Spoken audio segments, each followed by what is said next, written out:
ay rated SPG. Striktong patnubay at gabay ng magulang ang kailangan. Maaaring may masiselang tema, lengguwahe, karahasan, sexual, horror o droga na hindi angkop sa mga bata.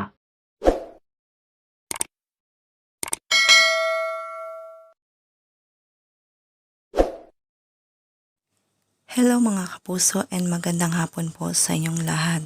So hayun na nga guys, tagumpay nga ang first launch ng album ni Jennie at marami nga ang natuwa sa kanya.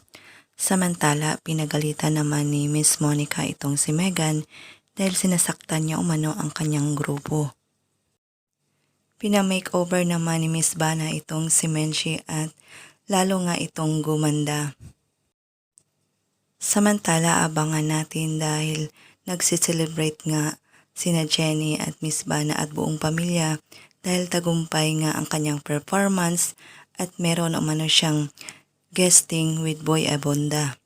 At yun na nga, at kakanta siya kasama ang BGYO.